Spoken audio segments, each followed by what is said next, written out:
ibunya masuk rumah sakit. Wah, ya Allah. Maka saya jadi duduk tadi malam, apakah ini gagal dan sebagainya. Tapi rundown sudah kami kirim. Beliau nanti di ranah kisaran 30 menit untuk speaker dan 15 menit sebagai sesi tanya jawab. Oke, alhamdulillah beliau tidak ada masalah. Itu sembari nunggu bundanya di rumah sakit.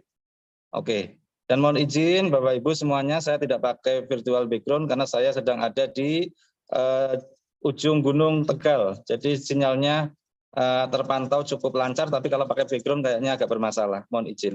Oke, yang lainnya tidak ada masalah. Semua insya Allah lancar semua Bu Dia. Makasih. Ya, luar biasa. Terima kasih Mr. Ratno MPD yang telah memungkinkan kegiatan ini terlaksana dengan baik dan luar biasa. Baik, kalau begitu mungkinkah ada hal-hal lain? Apakah juga ada perlu dicek kembali Mr. Ratno, Pak Rektor? Apakah bisa berhadir di sini? Sudah dikonfirm? Iya, itu Bu Miss Arista get high prestation because she the last time to study implementation to Thailand. So maybe Miss Arista, congratulations, yeah, congratulations for your success. Thank you so much. Sharing information to us, and maybe we waiting the program starting, so you can sharing explanation to us experience in Thailand. Excuse me, Budia. Excuse me, because while waiting Mr. Banu. So please your time. Okay, thank you for this experience. Actually, I would like to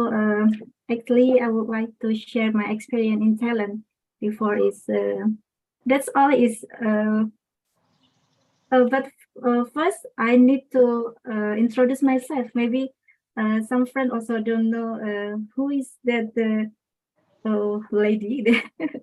Okay, my name is Arista Handayani. I'm a student from Ivet University, semester 6 now, and semester 4, I think, right? And yes, before I have opportunity to go to Thailand for KKN, and yes, I would like to share with you that this is so amazing experience, and thank you so much for university management that really give a big support for me, and yes, I'm really grateful for that, and especially for Bunda Lulu Eliana for your big support and give us confidence to take this opportunity, of course. When I come back from Thailand, actually I prepare a time for you, but I know that you are really busy with your schedule. So, and I also need to go back to China and also then go to Philippines. And now I'm in Jakarta because my work. So it's I still cannot talk to you in person about my experience in Thailand, but I already give my report paper to the Ms. Tia Kuspiandari and also for Rector University. And overall, I really thanks for all opportunity that they gave to me. Thank you so much. Wow, great, ya, Bu Arista. Great. Yeah, that's great. Yeah, congratulations. Congratulations. Thank you so much. Thank you so much. Rector has been joining this Zoom meeting, but we are still waiting for Banu Prakas. So welcome, Pak Rector, to this Zoom meeting. Thank you very much. Before we starting our meeting, actually that Arista, it is better for you to make a kind of video, yeah, and then it can sent to me or to university. Yeah, truly your experience in Thailand or in Philippines. Yeah, thank you very much. We are waiting for the video. My pleasure. Not just a paper, but in a video, because it will Yeah. be easy for us to share, to share to the other. This is the real experience when our best student go to Thailand for around 1 or 2 months. Yeah, I forgot it. Yeah, so you can explain it to all your classmates, maybe you friend in Ivet University. Then it's not only you, but also we have another students from counseling department. Sorry, their name is Gilang. Sorry, Arista, I forgot. Yeah, Trinur Hidayat and Gilang Ramadhani. Yeah. Okay, so you can join with them to make a kind of video telling about your truly experience while in Thailand.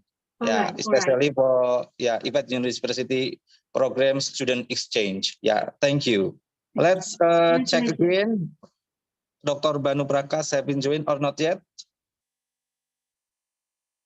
Bisa dimulai dulu, enggak apa-apa. It's okay. It's okay. We starting now. Starting now. Yeah, thank you very much, Bunda Lulu. Yeah, so we can starting now, everybody. Bismillahirrahmanirrahim. Assalamualaikum warahmatullahi wabarakatuh. Waalaikumsalam warahmatullahi wabarakatuh. Good afternoon, all dear participants of international seminar with the topic building collaborative research and publishing collaborative articles. So actually we have 2 speakers. Yeah, the first we can say welcome to Dr. Banu Prakas Nuna from Khairun University of India. And then the second speaker, Bunda Lulu Eliana. Sorry, I forgot to mention you. Okay, Dr. Lulu Eliana MSc. Yeah. And then let me first say for the speaker, the honorable speaker from India, Dr. Banu Prakas Nuna. We are still waiting for him. Sorry. And next, the honorable our rector of Ivet University, Bapak Dr. Trilaksono Prihandoko, Magister Education Counselor. And then the head of Department Early Childhood Education Department, Ibu Dr. Diah Kusbiantari MSI. And then the beautiful speaker, Bunda Lulu Eliana MSI. And last but not least, all participants consisted of lecturers and students of the university. Thank you also for the moderator, Arista Handayani, that will handle this meeting. So thank you very much. Let me introduce, my name is Ratno. I am as an opening moderator. After that Arista Handayani will handle this meeting. That's all for me. Thank you very much. For Arista, the floor is yours. Thank you. Okay, thank you, Mr. Ratno. And thank you for lecturer and participants that join us in this meeting today. And I can see from here now that Mr. Banu Prakas Nuna is already joined with us. Welcome to our meeting today, Mr. Banu. I would like to asking about how are you today, because we heard last night that your mother is going to hospital. So we all hope that she will get good, healthy, and recover soon. How are you, Mr. Banu? Yeah, thank you. Thank you so much, Ms. Arista. Thank you for the concern. I have to thank so many people who have extended the support. Dr. Lulu, Mr. Ratno, thank you so much. My mother is keeping okay. She's a bit stable now, but she's still in the hospital. But since I've committed for this international program, I do not want to have any problems to this. But she's taken care. My wife is with her, and she's being taken care. Please don't be concerned. She's doing okay now, but she's still in the hospital. We'll take a couple of more days to get her out of the hospital, but she's doing okay. Okay. Okay. Now, okay, thank you. And ladies and gentlemen, discussing guests and all participants, we would like to extend our heartfelt appreciation to each and every one of you for joining us today in this virtual scientific meeting. We are honored to have in our meeting Dr. Tri Laksono, PH, ESCOM, MPD, Cons, the Estimate Rector of Ivet University. And also we have Mrs. Dr. Diah Kusbiantari, the respected head of Early Childhood Education Program at Ivet University. And also we have Mrs. Dr. Lulu Eliana, MSE, and of course our main speaker, Mr. Dr. Banu Prakash Nuna from RV University.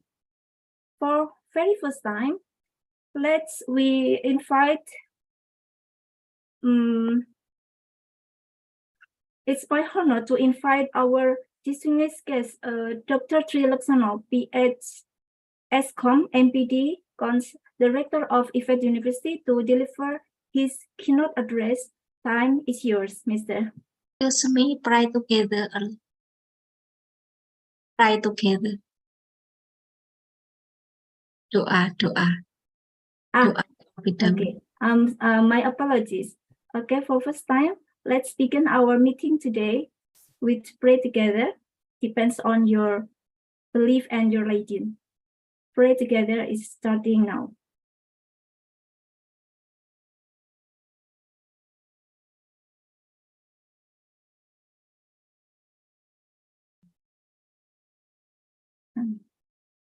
Okay, thank you so much. My mistake. And then now, please take your time. Dr. Tri Laksono, PH, ESCOM, MPD, Cons, for sharing his expertise and differing in expressing keynote. Time is yours, Mr. Tri Laksono. Thank you, Arista. Assalamualaikum warahmatullahi wabarakatuh. Waalaikumsalam warahmatullahi wabarakatuh. The Honorable Dr. Banu Prakash Nuna from LC University, India. The excellent Dr. Lulu Eliana, speaker from Ivet University. Dr. Diah Kusbiantari as the head of Early Childhood Education Department, and Mr. Ratno as the moderator, and all participants, but from Ivet University and other university. My name is Tri Laksono, rector for Ivet University. It is an honor for me to address such distinguished audience. I would like to welcome you to this webinar with the title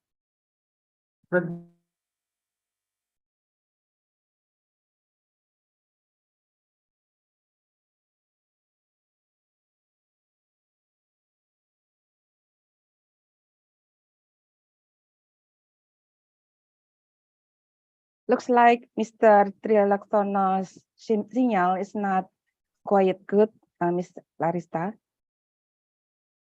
Yeah. Are you still with us, Mr. Trilaksono? Yes, I think his signal is not very good today. I think there's some connectivity issue. Yeah, We lost his connection issue. connection. Okay. Can we going to the second agenda? Yes, please. Okay. So, ladies and gentlemen, please join me in welcome Mrs. Dr. Diah Kuspiantari, the Teaching Head of Early Childhood Education Program at Ivet University, to deliver her address. The time is yours, Mrs. Diah Kuspiantari, please. Thank you, Arista Handayani. Ladies and gentlemen, distinguished guests, honorable speakers, Dr. Banu Prakas Nuna from RV University and Dr. Lulu Eliana, MSE from Ivet University, Mr. Ratno, MPD from Ivet University, and respected Rector Dr. Trilaksono Prihandoko Eskom MPD Cons. And good afternoon and welcome to virtual scientific meeting webinar. We are honored to have you all join us today as we bring together two distinguished experts in the field of psychology and early childhood education. I'm thrilled to introduce our main speakers, Dr. Banu Prakas Nuna from RV University and Dr. Lulu Eliana, MSE from Ivet University. We believe that by bringing together these two exceptional individuals and their respective institutions, we can foster a stronger bond between our universities, facilitate knowledge exchange, and promote groundbreaking research outcomes.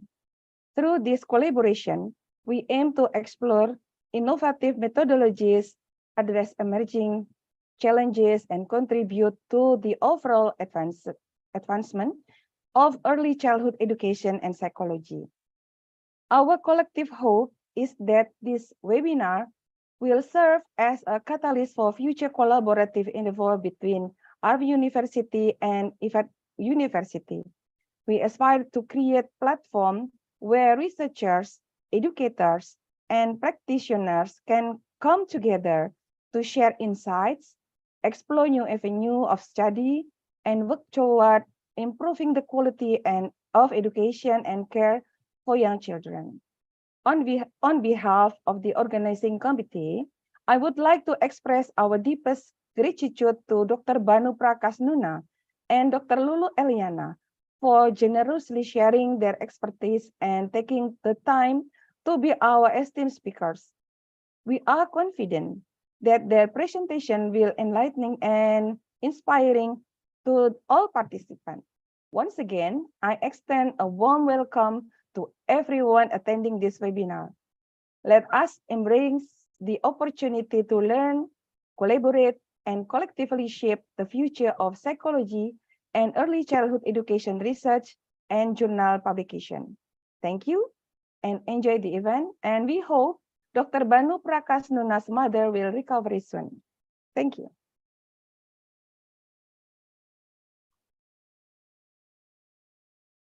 Arista, you're still mute. I'm sorry. A big thank you for Mrs. Dr. Diah Kuspiantari for her enlightening address on early childhood education program. We appreciate her valuable contribution to this virtual scientific meeting. Thank you so much, Mr. Diah. And next, I would like to invite Mrs. Dr. Lulu Eliana, MSE, our smart and beautiful speaker. Yes, this is must because everybody knows that she is very beautiful. So yeah, She's also a good singer. yeah. Singer, yes. I'm one of her subscriber in her YouTube. Yeah. Okay, please. Your time to deliver your presentation on collaborative art. You have 20 minutes. So please, the stage is yours, Mrs. Okay, thank you very much. Arista, and how are you all participants? How your voice? Where your voice? Yay! Yes, we are here. Yay! Applause from the seat. Okay. Okay. Thank you very much for this opportunity. Bu Diah Kusbiantari, Dr. Diah Kusbiantari, and our lecturers in Early Childhood Education Program Department. And thank you very much, Mr. Ratno from LPP, Ivet University. Assalamualaikum warahmatullahi wabarakatuh. Waalaikumsalam warahmatullahi wabarakatuh. Everybody, Honorable Rector Ivet University, Dr. Tri Laksono Joko Abedikon, Honorable main speaker in this forum, my best friend, Prof. Banu Nuna from our University, and all participants,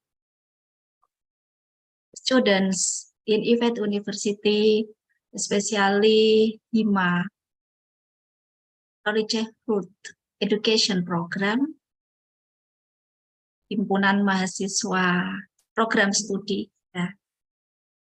And all lecturers in Ivet University who join this forum. I love you all. So the moderator, Honorable Ms. Arista and Mr. Ratno, congratulations for your success.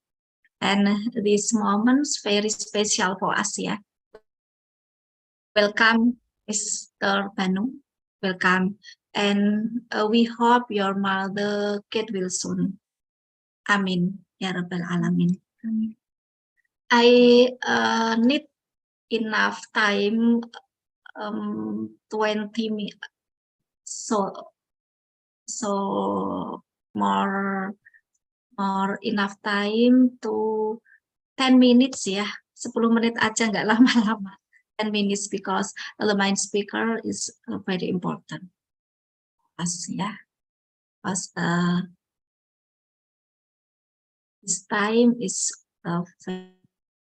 very important for us. Okay, before you write to collaboration research, you must to know about writing a scientific journal article.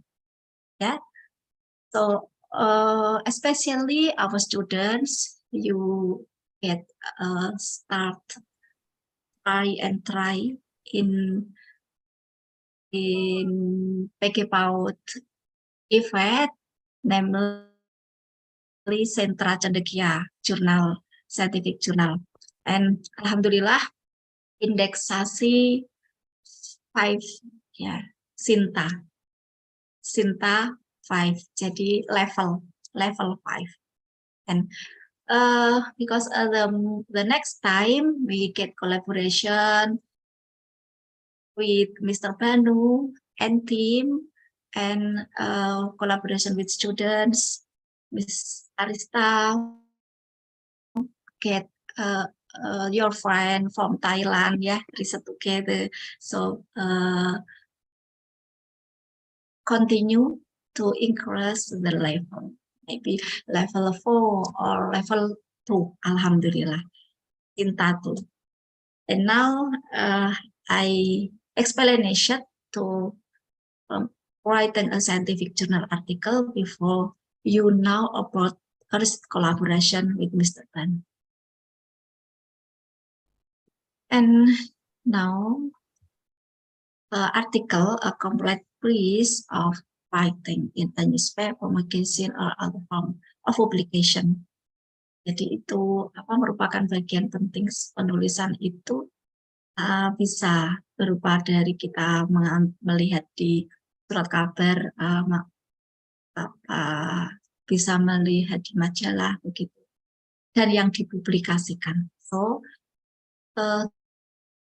the article you get in publication, one of in journal, so you can namely article. Variety of writing opinion in a concise, solid form, the point of view. Okay. Scientific journal, periodical publications. Ini kalau kita bicara tentang jurnal ilmiah, ya. Kalau yang di atas itu pengertian tentang artikel, ya, the meaning of article. So the meaning scientific journal, you know, is very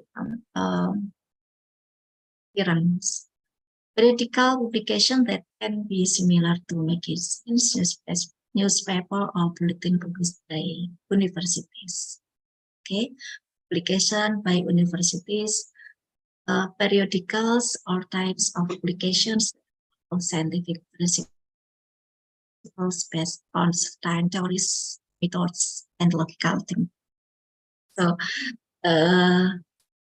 our students, now it's time for description, yeah.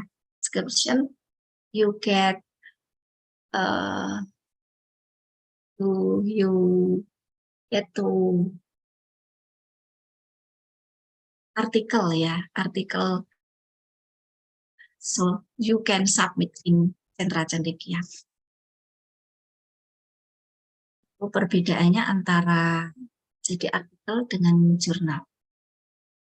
Type of article, it highlights the purpose of exposition, which is to explain, clarify, of or inform the reader of. Jadi kalau artikel itu ada tujuannya, yang di judul, yang di dalam judul itu memiliki ya, diekspos dengan harapan, ya, tujuannya nanti akan tercapai. Kalau artikel. Nah, sekarang kita lihat lagi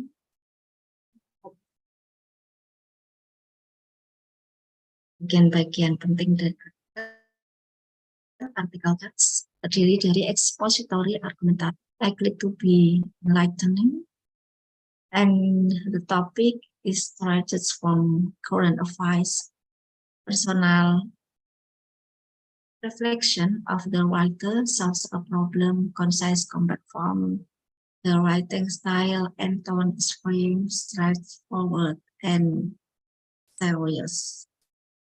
Jadi kalau artikel itu memiliki bagan-bagan, itu terdiri dari expositoris yang argumentatif, ya.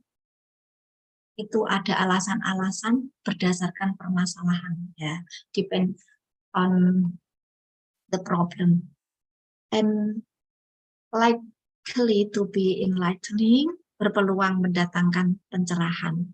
Jadi problem solving, okay. Problem solving for us. Kemudian ini the topic is derived from current affairs, topiknya dipicu dari hal yang aktual. And now congratulations for Mrs. Diah Kusbiantari, the head of Early Childhood Education Department, as facilitator sekolah penggerak. Sekolah penggerak, and the topic is triggered from current affairs, ya. Miss Diah now,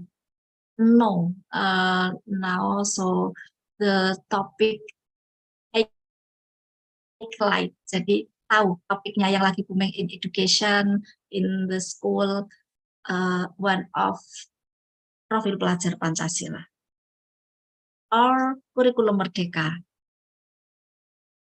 Itu adalah topik-topik yang relevan untuk sekarang, begitu, for now. Jadi you can selective in the topic and sensitive in the topic. Jadi kita mengambil topik itu yang dibutuhkan sekarang, yang baru tren itu apa. And personal reflection on the writer, kadang itu pantulan pribadi di penulisnya, jadi ada tujuan khusus ya yang ingin disampaikan oleh penulis. Ya, kalau now, alhamdulillah ya, dulu ada artikel ya yang terbit di Sinta 4 ya tentang kurikulum merdeka. Jadi saya ingin menyampaikan I will offer this program in kurikulum merdeka, expose the kurikulum merdeka to people, especially in education program. Solves problem, jadi ada pemecahan masalah di situ, kemudian bentuknya konses compact form, bentuknya itu ringkas ya, padat, jadi tidak mana-mana, to focus, you must to focus your research ya, your writing, kamu harus fokus pada topik, itu tidak kemana-mana. Dan the writing style and tone is very straightforward and serious. Gaya dan nada penulisannya itu harus tegas, lugas, dan juga serius. Kemudian article includes research, non-research, and book review. Jadi terdiri dari apa saja hasil penelitian. Kemudian kalau research itu adalah penelitian, non-research adalah non-penelitian. Berarti menjadi hasil dari pengalaman, misalnya kalau di kita ada PTK, penelitian tindakan kelas. Teman-teman yang sudah mengajar, the students as teach in early childhood education, you can get a topic, the problem in your class. Jadi permasalahan yang ada di dalam kelasmu. Kemudian book review bisa jadi tinjauan buku studi literasi. Kalau misal teman-teman ingin mengambil atau mengembangkan dari beberapa buku, itu adalah dinamakan studi literasi atau tinjauan buku. Ini macam-macam artikel itu pengembangannya dari situ. And systematization of research outcomes. One more article, author names without academic degree and institution of more and less 60 words. Consists of objectives, methods, and research conclusion for Indonesian extra and keyword. Abstrak itu berisi tujuan ya. Objektif, metode dan hasil, kemudian ada kesimpulan, dan biasanya in English gitu ya. Biasanya kalau teman-teman all students Ivet University, alhamdulillah must to write abstract in English, dan harus ada keywordnya, kata kuncinya. Kata kuncinya itu harus ada itu. Kemudian metodenya apa saja yang diangkat, kuantitatif, kemudian kualitatif, dan R&D ya, kalau R&D menghasilkan produk, jadi pada penerapan ya, ada produk-produk yang dihasilkan untuk dikembangkan, itu R&D. Dan ada juga PTK dan bagian research and discussion, yaitu hasil dan pembahasan, conclusion, suggestion, and people. Kesimpulan ini adalah untuk riset. Sistematikanya, systematization of writing untuk hasil non penelitian, yang tadi itu hasil penelitian. Non penelitian itu consists title, author name, and institution. Abstrak, metode. Introduction-nya itu berupa latar belakang ya, situation analysis, problem identification, and formulation, objective analysis. latar belakang, tujuan, atau ruang lingkup penulisan itu. Selanjutnya, literature review, ada uraian permasalahan, research and discussion, dan closing yang terakhir. Ini ada beberapa yang mungkin bisa menjadi you get information, the first information about article. So research collaboration, you must to know how to write your article, true article. Jadi artikel yang benar itu apa, dan artikel itu yang hasil penelitian systematization and systematization of writing non-research. Ya, kita harus bisa membedakan di situ. So, strong motivation for you all participants. Thank you very much. I think enough, Ms. Arista. Nanti kita lanjut, we follow to the discuss. Thank you very much. All right. Assalamualaikum warahmatullahi wabarakatuh. All right, thank you. Waalaikumsalam Waalaikumsalam warahmatullahi wabarakatuh. We would like to express our sincere gratitude to Mrs. Dr. Lulu Iliana, MSE, for her enlightening presentation about a lot of points we can get from Mrs. Dr. Lulu Iliana about how is the correct way to start our article like that. And it's now it's my pleasure to introduce our main speaker, Dr. Banu Prakasnuna. My pleasure to read his profile. He is an assistant professor and director, Center for Victimological Research and Victim Assistance, CVR, at the School of Law, RV University. Now I would like to invite Mr. Dr. Banu Prakasnuna to deliver his presentation. Your time is 30 minutes or maybe more. We all agree for that, right? Okay. Thank you, I will Arista. not give you time only 30 minutes, or you can take the time as you want. We all will very pleasure with that. So please, Mr. Banu, time is yours. Thank you, Arista. Thank you so much. Yeah, Selamat Siang, I think I'm right. Selamat siang, Selamat Mr. siang. Banu, Dr. Banu. Thank you so much. I'm glad to address the gathering here today, and my heartfelt compliments to the Rector, Universitas Ivet, Dr. Pravandako, Vice Rector, Dr. Luluk, Head of Early Childhood Education Department, Dr. Husbiantari, for this wonderful initiative. And my special regards to Mr. Ratno for his timely coordination for putting together this program. I have a special connection to Indonesia. I feel Indonesia is my second home.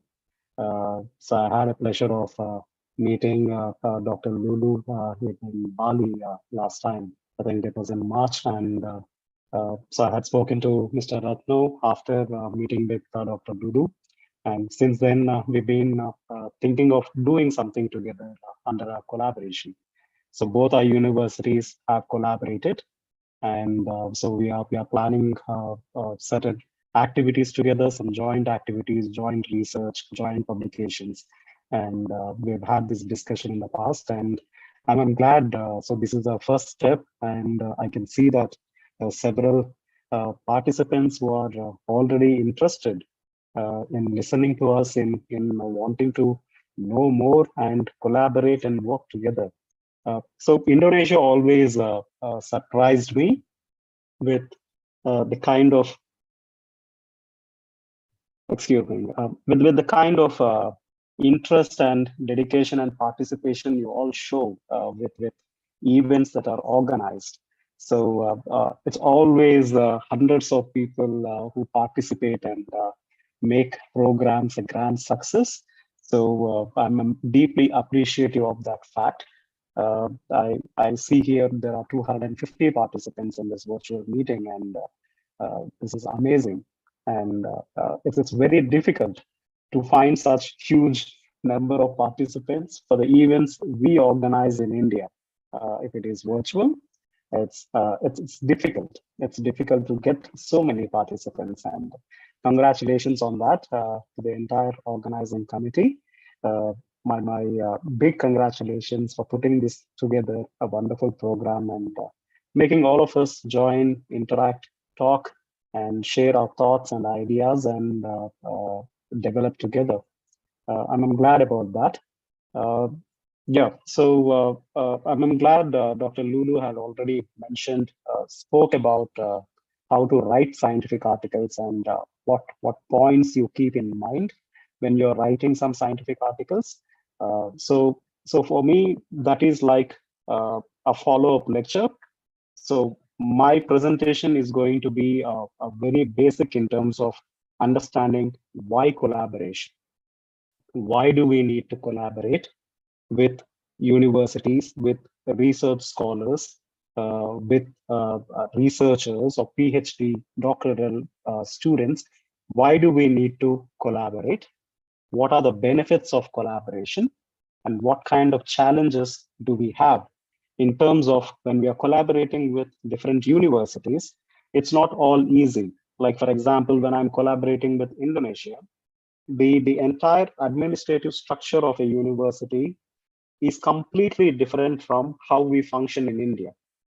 So when we are looking about hierarchical structures, who makes decisions, who has a lot of power, with the kind of programs that are run between both the universities, the curriculum, the time schedules, the time of the students in active semesters. So there are a lot of things that are not common. We find a lot of differences between two different universities, between people who are collaborating. But despite all that, how do we make collaborations to be more meaningful and fruitful for both partnering universities, as well as in the end, it is the students who needs to be benefited. So the center of any collaboration has to be students. How our collaborations are going to benefit students is something that we will always keep in our mind, despite all these differences. So I thought it's important to lay a firm context, a basic context in terms of why collaborations are important, what benefits and what challenges, and some references to the publications and joint research where India and Indonesia stand today in terms of our research publications. Both Indonesia and India have come a great way in comparison to 10 years before. So we are not like this 10 years before, neither India nor Indonesia are in this position. So right now, I see a lot of interest, not just for internationalization of between universities of higher education, but also internationalization of research and publication in Indonesia. So there is a lot of interest and a lot of people who are committed and working together in international collaborations and publishing jointly. Very recently, last month, I have published 2 papers with researchers, professors in Indonesia. Okay, so we could do that under these international partnerships. So so these are big opportunities, and I will also, in my presentation, I will also take you through some important points, how this is beneficial for all of us to venture into international collaborations and international partnerships for joint research and publications, especially. So please allow me to share my slides. Yeah, I'll do that. Yeah. Are my slides visible? Can you see my slides? Yes, Dr. Banu. Okay. It is visible. Thank you, Doctor. Yeah. So I'll be talking about how do we build collaborative research and joint research publications. But I'll put a lot of emphasis, a lot of understanding into the collaborations in itself, why collaborations are important. So basically, we are a 21st century university ecosystem now. The atmosphere that we are in It's a 21st century, very global, very diverse, very sustainable, productive, and accountable too. We're all accountable at the end of the day to our students, our faculty members, our staff members, right? There is a lot of accountability. So we take our job very seriously. There is a lot of responsibility with which we work and deliver. And the major aims of higher education in these 21st century universities, the major aim is to achieve excellence in teaching. We want to be very, very good at what we teach, how we deliver our content. Especially it is true with early childhood education. So you have a dedicated department where you train future teachers, make them more sensitive to the needs of developing young children, understand their psychology, design curriculums that can fit very well to this set of student population.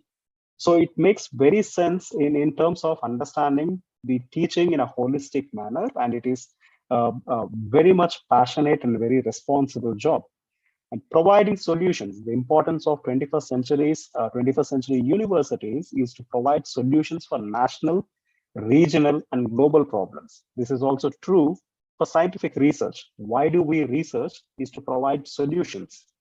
Solutions to social problems, solutions to public order, solutions to national level problems. Research has always had a purpose. We do a research with a purpose, and the purpose is solving some problem that you identify in your locality, in your state, in your country, at the global context, wherever it is, you try to solve problems. And it is also to contribute to the development of national capital. That is why governments are interested in pumping so much funds into universities and getting some extra attention to the nationality.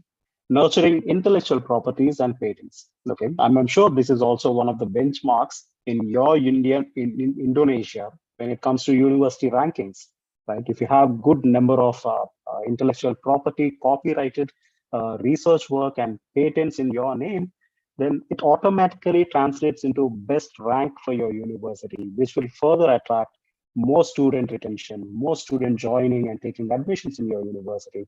So they're all interconnected. So all of this will play out into a better ecosystem and better higher education context. So international collaborations and joint research publications, it is certainly a way forward. We are in the 21st century, and we cannot continue to think about India and Indianized education or Indonesia or Indonesia-specific education. Things have changed so much. It has to be joining hands. It has to be collaborating. It has to be a teamwork between countries, researchers between countries. And why do we need collaboration? I already said I'm going to put a lot of emphasis on why we need collaborations to begin with, right? It is because the knowledge that we talk about, the kind of knowledge that we produce is not localized. It is not restricted to one place. It is not in, let's say in Jakarta, in Indonesia is where knowledge is being produced, right? Or any other place, Badung or Baduy, it's not there where knowledge is being produced. Knowledge is produced in several pockets across the globe. It is produced everywhere, right? So it is important to understand this knowledge production and bring this together. It is possible there is a researcher in Africa, a researcher in Indonesia, a researcher in India, working on a same topic, doing a research on a same topic. It is quite possible. Unless we do not talk about internationalization of this research, we cannot bring these separated, geographically, physically separated minds onto one platform and do a joint research work. Imagine a university with extremely good resources, financial and physical infrastructural resources, collaborating with a university which just started and supporting this university in terms of research work, research grants, publications. They both can grow together. There is intellectual mind in one university, and there is financial capacity, resources in another university. So these kind of partnerships can be very, very meaningful and very productive and useful. It is an interactive process between individuals focused on mutual knowledge creation. So the idea at the end of the day is to generate new knowledge, discover new things, rediscover newer ideas. So it's about producing something which is never existed, which is very new. So that is the purpose of research. And collaboration is an enabling element embedded in research and education. Okay, and through collaborations, we could easily attain quality work. Okay, and of course, there are difference of opinion when we are talking about international collaborations. I'm sure you hear these things in your university also, where there will be some people who consider international collaboration is such a big headache. It's very difficult to get international partners. It's very difficult to do international research. There is this prominent view about these international collaborations and international research. On the other hand, collaborations are inherent. Collaborations are integrated reinforcing mechanisms. They are already there. This is not a new concept. People have been collaborating and doing joint research from decades and centuries altogether. We are now talking about universities coming together, formally collaborating, signing MOUs, and then doing research. But in olden times, there is no such.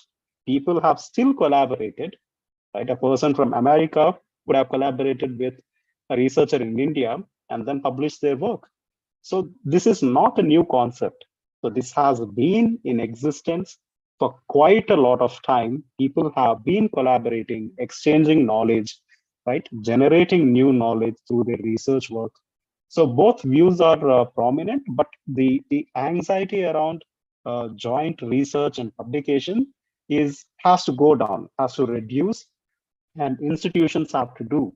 Higher administration has to support their faculty members and then provide that atmosphere, provide that rewards, reinforcement to their staff and faculty to join hands with international partners and do a joint work, right? And there is a lot of variation. Like I said in the beginning, the universities that we talk about, or the individuals who are collaborating when we talk about, they are very, very different. Two universities are not same. They are different in their organizational setups. They're different. There could be difference in the depth of collaborations, right? So what you bring into the collaboration, it can vary from one university to another university. And resource commitment, right? There could be a university which can promise more. Other university, because of shortage of resources, they cannot be able to deliver more, right? So there could be differences in the commitment towards resources. Management, of course, which is a very crucial, very important determining factor in shaping how the collaboration will turn out. So management setup between universities will also play a very crucial role, very important role in determining the future of any collaboration. And relational involvement, how intensified your involvement is, how deep your involvement is into a collaboration. Geographic, cognitive, and institutional proximity. There could be some closeness, there could be some overlaps between the universities too. Like I said, there could be two people working on the similar kind of ideas in different universities, right? There could be some closeness in terms of intellectual abilities and the interest and capacities. And what do we know about the impact of collaboration? You will have to give as much time as possible, because it takes a lot of time to develop a relationship between people and between universities. Only when you find that comfortable space between universities and people who are working together, you will be able to produce some good work.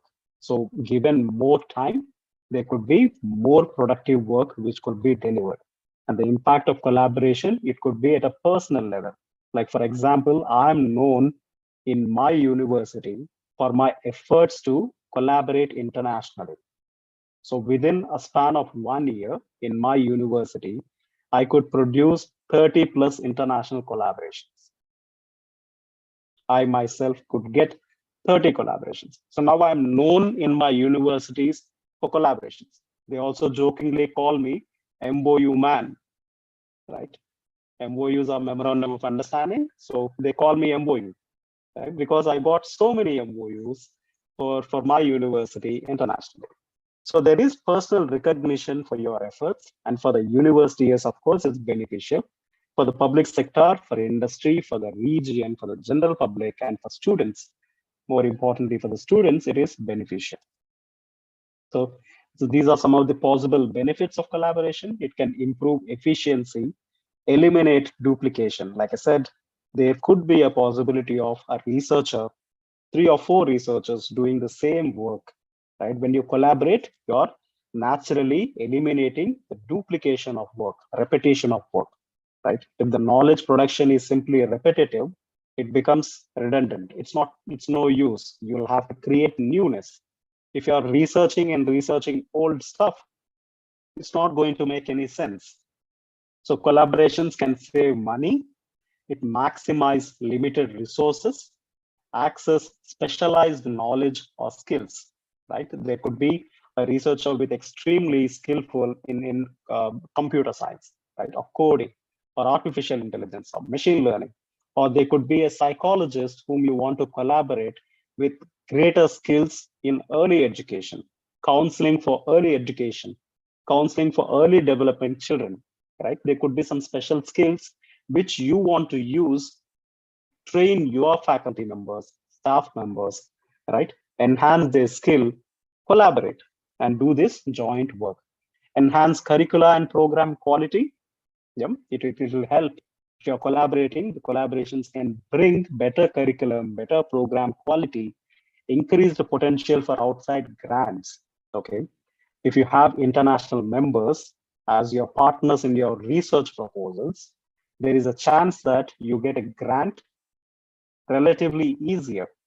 So getting grants, research grants for international collaborations is also relatively easy. Access to academic offerings by students in distant locations. Okay. Increased opportunities for faculty development. These are all some of the benefits. Yeah. And there are, again, it's again a two-edged sword, double-edged sword it is.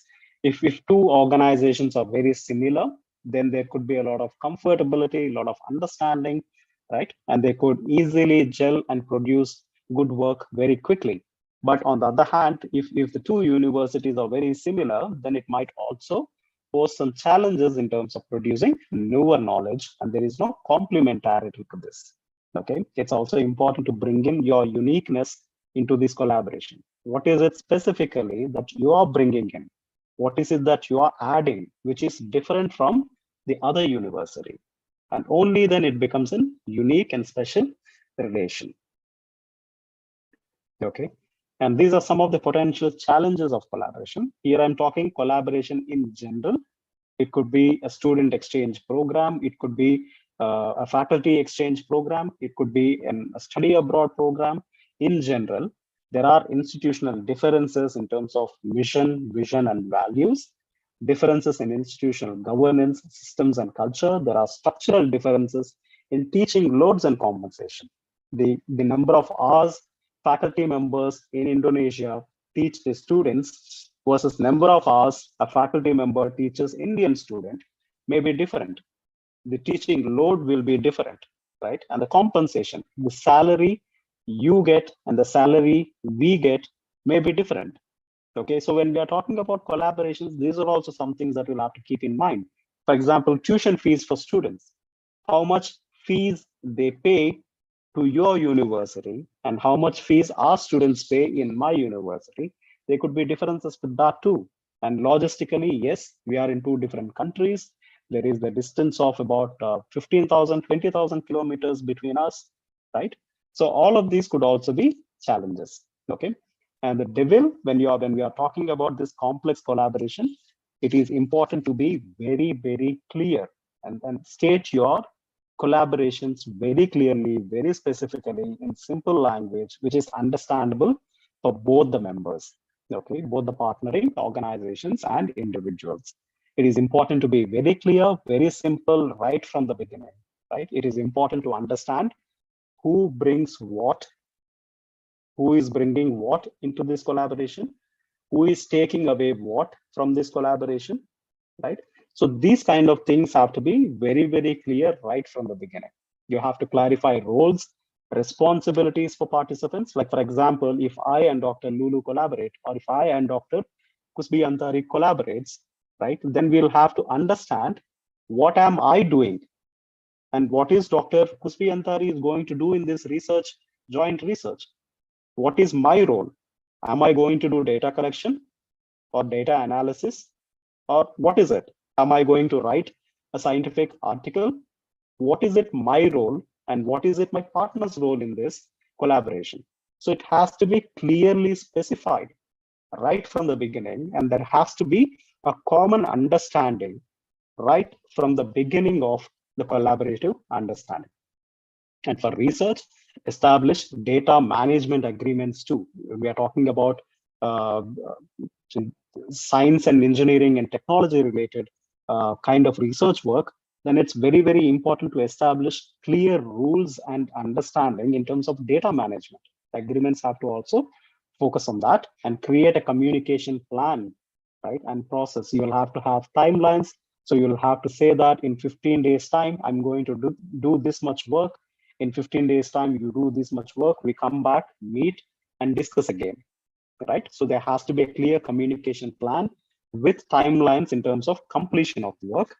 Define the expected outcomes and measures. So you'll have to define, you'll have to clearly state what is the measure that you're going to take, what approach, what process, and what is the outcome. What are you going to get out of this research? Can you measure your outcome? Can you say, this is when I finished my research? Like, for example, if you're collecting data on 500 participants, okay? So that is measurable. If you're using some scales and then coming to some conclusions, which are measurable, right? So your entire efforts have to be also quantified, measured, so that you know that you have reached somewhere, you have attained something out of this collaborations. And definitely, there is a need for more joint research and international publications. There is no doubt. Both India and Indonesia have greatest human potential. Human resources are excellent in both the countries. And I'm glad I could see. I've been in close networks with so many Indonesian faculty members, so many Indonesian teachers, professors from different universities across the Indonesia. And in the recent past, in the five years, I have seen quite a lot of changes in terms of their need for their interest for internationalization. So this is very new. And so a lot of people, a lot of universities in Indonesia put a lot of effort and energy in terms of internationalization, international partners. And this is a great time. It's the best time for both our countries, universities in both our countries to do some things together, okay? And now specifically when we are talking about joint publications, right? So it's important to be very, very clear in terms of these points, okay? You'll have to understand the scope of the journal, okay? You'll have to filter some journals which are relevant for you, right from the conception stage. When I collaborate with some of you, right? When we have this initial meeting, and we talk about our joint research, I should also simultaneously think about what is the journal that I want to publish my work. So I have to have at least 3 names in my mind. When I'm starting to think about having a joint research on a particular topic, at the same time, I'll have to think about at least 3 journals that I could publish my work. And those decisions can be taken based on the scope of the journal. What is the scope of this journal? In which area, in which field this journal belongs to? Who are my target audience? Who am I writing this research piece to? Who am I writing this article to? Who will read my research work, right? Identifying this target audience and thereby selecting the journal. Like, for example, if you have a journal on psychotherapy, International Psychotherapy Journal, for example, right? Now you know who the target audience are. These are primarily practitioners who do psychotherapy, right? Now, if I am wanting to publish my research work on science and technology, now the psychotherapy journal is not my target journal. Right? These are not the people who will read my work. So I'll have to be very careful in terms of choosing what is the journal that I want to publish in. Who are this target audience? I can also go and look at previous publications of this particular journal. What are the topics this journal has published in the last 2 years? Where is it heading? What is the pattern that is emerging in terms of what articles are published in this, right? Whether it is an open access option. With open access, there are chances that you get more number of citations, right? Your research is only valid and credible when other people also talk about it. When other people mention your work, right? If I write an article and say Dr. Kusbiantari or Dr. Lulu also said this based on their observations in Indonesia. Now that is a citation.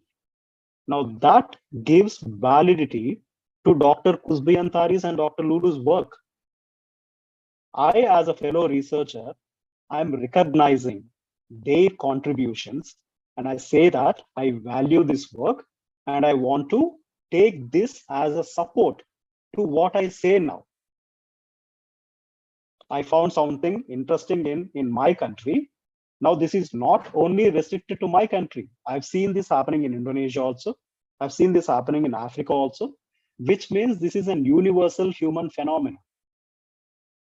So that is my argument. So I need my fellow researchers also to say something similarly to build my argument. So that is something that I'll rely on. So open access will give us more citations. So it's important to take decisions of choosing a journal. Impact factor, of course, every journal will have an impact factor listed, mentioned on its journal page. Journal indexing, where is it indexed? Is it Scopus indexed, right? You have Sinta in Indonesia, right? Levels of journal grading. So you'll have to see what is the indexing of this journal. Acceptance rate and speed. Most of the quality journals will take a lot of time to publish, okay? And they will have very less acceptance rate, 10%, 15%. That is their acceptance rate. Out of 100 papers submitted to their journal, only 10 papers will be accepted for publications, for example, right? So the lesser the acceptance rate, the more time the journal is taking, which means it has high standards and it is a very quality journal. There could be publication speed and frequency also you can use to determine, okay, what is the speed of publication, how frequently this journal is being published. If it is a quarterly journal, it's possible that you will have more chances of publishing in that journal. If it is just an annual journal, if it is only published once a year, so your chances of publication in that particular journal could be very, very less. So these are some of the important pointers you can keep in mind when you're making a decision to select a journal. Okay, so these are some important things that you can remember. And these are some of the important websites you can access to find the relevant journals for your discipline. Okay, so I'll send this PowerPoint to Dr. Lulu and Mr. Ratno. So all of you can probably take a look at it because there are some links in this. Maybe it can be useful to you all. And these are some of the international publishing houses. So, and I'm sure most of you may be familiar with these publishing houses, like for example, Springer, Bailey, Taylor and Francis, Sage, Elsewhere. These are some big names in international publications, right? These are some big publication houses. Journal guide, any journal, any standard quality journal that you look at, they'll have a website. And there you can also see a journal finder, right? So this will be useful to narrow down in terms of making a decision about what your journal should be, right? So using these journal guides, you can narrow down and select your journals. Here you can put in your keywords or also upload your abstract and then see which are the best suited journals for your work. Okay, so there are some tools like this which can be helpful, which will make your job easier. So using journal guides to select your journal could be a scientifically better way to go about. Okay, so so these are basic information. So these are some of the websites, right? And this is a journal guide which can be helpful in deciding what journal you want to publish. And these are some of the figures, right? In the last 10-15 years, India has done, and Indonesia likewise has done quite a lot of work in terms of increasing their number of scientific publications. Now you look at, so India is in the 3rd position in terms of publications, right? Producing this knowledge and publishing and letting the world know what they're doing. China always, of course, China is at the top. They have quite a lot of publications, scientific publications, followed by United States and followed by India. Okay, and in the last 2 decades, the last 20 years, our Scopus Index publications have raised to a good number. Okay, so India is now publishing quite a lot of Scopus Index papers, which means there is a benchmark, there is a standard to which what we are doing, right? Of course, there are other kinds of publications too, but Scopus Index publications have also increased in the last 2 decades in India. And in Indonesia, so from in 2004, about 20 years before, you've had about 500 publications, right? And in 2018, you have about 30,000 publications. So on an average, at an annual rate, 40% increase in every year in your publications. So you see a lot of interest and dedication is put into international and research publications. And Indonesia, of course, it tops open access publishing charts. Right? You are the biggest producers of open access joint research works and research work. So countries in Southeast Asia, Africa, and South America lead the way on free-to-read literature, open access material. Indonesia is the leading country, and so several Indonesian universities have taken this as a pride. Publications have become a matter of pride in Indonesian universities now, which is a good time for research work. So prestige drove Indonesian universities to open their research to the world. Now they need to tidy their files. So I've seen every university that I went to in Indonesia, I see a separate section for thesis submission, master thesis and doctoral thesis. So there is a lot of emphasis on master thesis and doctoral thesis, right? I see a lot of files stacked. So every student has to submit a thesis at the end of their program. So which has given a lot of pump and push into research work, but it's also important to bring something out of it. It cannot be restricted only to the shelves, right? So whatever your students are writing as part of their thesis, it has to translate into a form of publication. It cannot limit itself into the shelves and wardrobes of your university. So I've seen in several universities, hundreds of books, thesis books have stacked up. Okay, so it is all there. It has to be that from that stage to actually reaching a journal is something the faculty members, the mentors, the guides also have to focus and help students get into the mainstream public space. Okay, currently Indonesian researchers are generally inbound. Okay, working in partnerships with the fellow researchers within the country. There is not much mobilization internationally.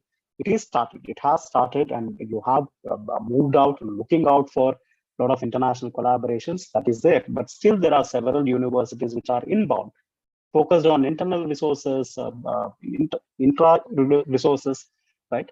But number of citations to publications will naturally increase. If it's an international publication, joint research international publication, the chances of citation will increase naturally by 50%. Okay, the number of publications that have international partnerships also increasing rapidly. Like most of the research now, and in future is going to be through international collaborations. International publishing is the most important outcome of high quality research. Okay, so if you want to ensure a high quality research, it's important to have diverse partners who can bring in different perspectives, different understandings.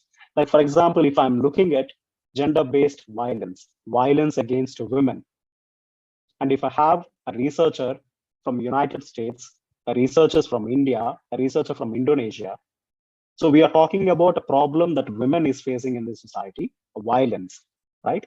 But there could be contextual differences in terms of the kind of violence, the nature of violence, who is the abuser, what are the factors that are leading to the abuse in 3 different countries, right?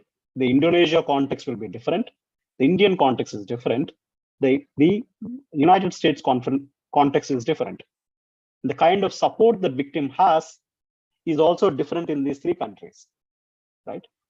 So a simple problem of understanding violence against women has this kind of diversity from 3 different countries. Now, if you bring in these perspectives, that makes more interesting for any reader. If I'm talking about the Indian context versus if I'm talking about Indian, Indonesian, and United States context in comparative understanding, will make more sense to any reader and generate this amount of curiosity that is required. So that makes the publication also easier. So these joint partnerships can put that platform and make it easier for international collaborations and international publications. Okay. So importance of international publishing is for ranking, quality of writing, prizes of course, right, and grants and scholarships. So all of these are also some of the takeaways from international publishing. Okay. And factors that could constrain, put limits on publishing, especially in the context of Indonesia, it could be some of the universities are not well resourced. There may not be state funding available, or there could be some challenges because of which the financial resources are not helping.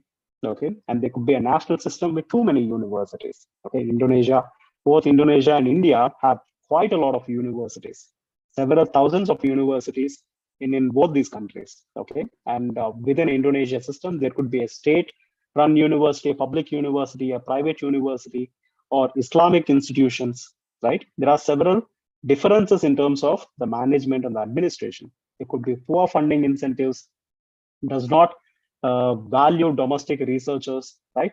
These could be some of the challenges that the international collaborations might face. Okay, and some recommendations could be, so research and development today is a globalized endeavor. Both government and research actors in Indonesia definitely understand this. We know that it cannot be restricted, it cannot be limited within country. It has to travel, it has to bring in minds from other countries, establish a national research mission, build comprehensive research governance, including right from understanding, selecting people who can be part of this program, right? Motivating them with certain kind of rewards, resources, allowing them to travel across different countries, right? Bring in more people from other countries to join and do collaborative research work. So a lot of research governance has to begin, competitive funding for efficiency and excellence, research funding for infrastructure. This is particularly true with science and technology and science and other kind of research work, where infrastructure also plays a very important role. For example, setting up a lab for computer science research, right, which will call for a lot of resources, attracting non-government and private sector contributions, right, and professionalization of management of research funds. So these are some of the recommendations which could be helpful when we are talking about international research and international publications. So most of these are recommendations to the government, not at the individual institutional level. Government has to bring a policy which can facilitate, which can motivate, and which can help these international universities who are aspiring to become international and seeking international partnerships. There has to be some reward mechanism attached to that. And there has to be some recognition. Like, for example, university rankings that you have, is a form of reward and recognition. The more international partners you have, the better your ranking is. So similarly, there has to be extra financial resources available, some kind of push and motivation available for the universities so that they can put right emphasis and feel motivated. Okay. Terima kasih. Thank you so much. I hope, I've taken longer time, but thank you. I wanted to say these important things. I hope it is helpful. I will share my presentation with Dr. Lulu and Mr. Ratno. Please collect it from them. And these are my contact details. If any of you are personally interested in joining and do some research work together, please feel free to send a message to me. So this is my WhatsApp number. So please take it down. So you can send me a text and then we can start talking and do some joint work. Yeah. Thank you so much for the opportunity. And thank you, Dr. Lulu. Thank you, Mr. Ratno. Thank you, Dr. Kuspiantari. Arista, thank you so much for wonderfully moderating this session. And my special thanks to your rector. And thanks a lot. All right. Wow.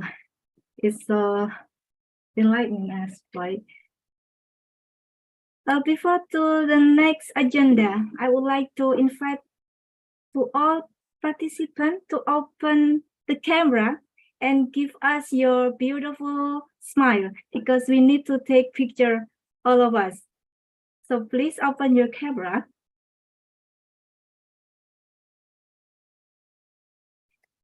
Then be ready for your amazing smile.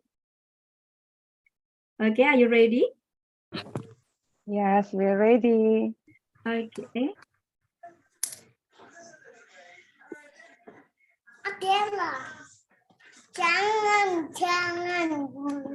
But I think I have problem with catch the picture. Maybe Miss Lapa or Miss. Yes, help me to take picture. Okay, Okay. one moment, please. Okay. Okay, let's start to take pictures. Give me your sweetest smile. Okay, which one? I will send it to myself first, and then I will send you the photo. Okay, page 2. We don't know which one. So would you please give me big smile? Your beautiful, your most beautiful smile. Okay. Second page. Already done. Now third page. All right.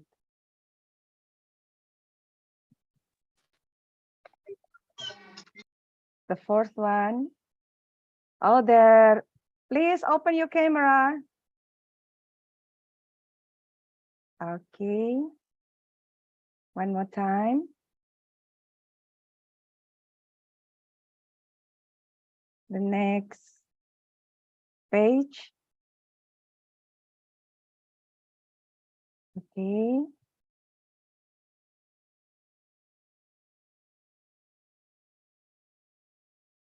One moment. Okay. The next one.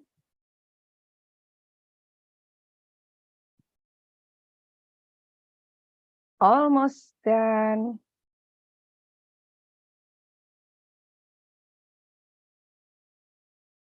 And one more.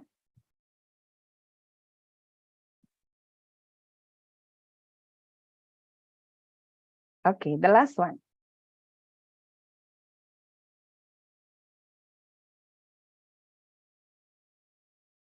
Okay, thank you so much. Please, Arista. Thank you so much, Miss Dia, for helping me to take capture of this meeting. And we extend our sincere appreciation to Mr. Dr. Banu Prakas Nuna for his insightful presentation on collaborative research. His expertise and valuable insight into building collaborative research, international collaborative research, have been truly enlightening. Thank you for sharing your knowledge with us. Yes. Before we move on the next agenda, let's recap the key points discussed by Ms. Lulu Eliana, MSE, and Mr. Dr. Banu Prakas Nuna. They emphasize the importance of collaboration in research and share valuable insight into the process of publishing collaboration. We not talking about local ideas, but we're talking about the international insight for the collaboration. In the future, it's really important to build the collaboration to find the great idea for research. And the idea is not about local idea, but the global, across the world. Also, they share possibility benefit of collaboration, potential challenge of collaboration, and many points we get today. So now we will open the floor for question and answer. So please, if anyone have thought to share with us, you can raise your hand or just write down your question in book. Then we will write for your question. Miss Arista, Yes. to participants, yeah, about Mr. Banu here. The time is a few time for us, ya. Jadi ada sisa sedikit untuk kita. Yeah. If maybe have anything to share with us, any thought from the participant? We still have about maybe 15 minutes. May I have I have a question for Mr. Banu. Is it okay, Miss Arista? Yes, please, Ms. Diah Kuspiantari. Take your time. Okay. Thank you so much. Dr. Banu, as an assistant professor in your university, I guess that you already so many experience to have research, and you already mentioned that you also have so many collaborative research with Indonesian researchers. So we would like to know that, is it possible for us that we can have collaborative research in early childhood education or psychology? Because I'm from in psychology department, also from early childhood department. So is it possible for us to have this collaborative research? And is it possible also for our students to publish our articles in your journals? Maybe I guess I suppose you already have many journals in your university. We also have few journals that maybe your student also can publish their article as a collaborative as a collaborative result from our research, so we can have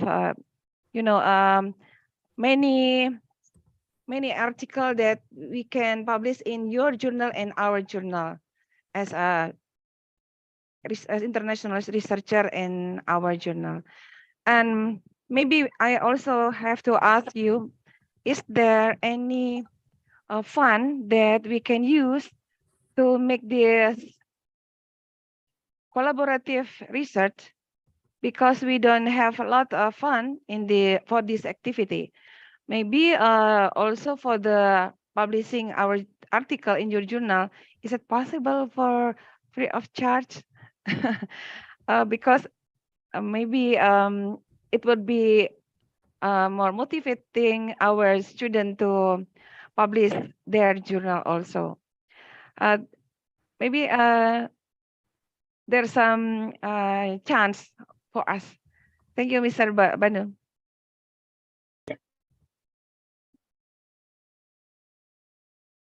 Arista, should I answer? Yes, please. Okay. Thank you, Dr. Kuspiantari. Yeah, definitely. At a personal level, I'm more than happy to collaborate and do a joint research with you, with your colleagues, with your students. I'd be more than happy to do that. And I'm sure my fellow colleagues in my university would also be interested in partnering and doing joint research work. My university is very young, so we will finish. We have finished 2 years, and so we are into our 3rd year. It's a very young university. We do not have journals of our own in psychology or early childhood education, but we do have law and other streams like computer science and law. We do have some journals in-house, but for psychology and early childhood, we do not have one as of now, but we will have very soon.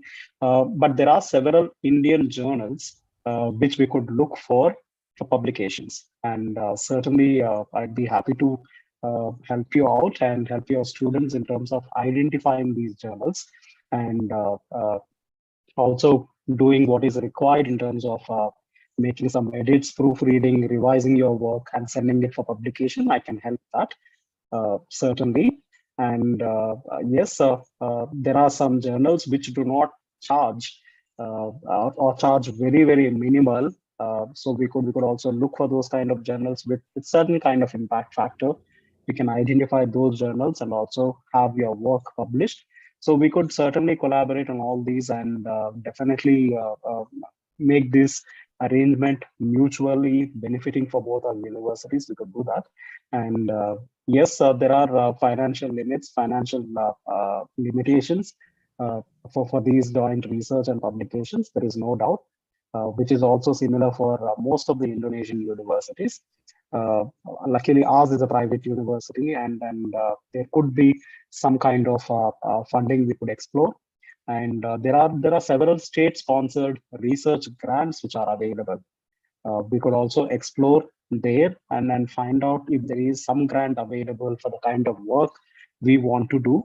So these are short-term grants, a 6-month grant, a year grant, with a definite outcome like having a joint conference or joint seminar or joint publication. So there is a specified outcome and very short-term research projects which are available, and these are government funded. We would also explore that. So a lot of opportunities could be there, but we'll have to explore and find out what is best for us. So we can definitely start on this and see where we reach with this, and definitely.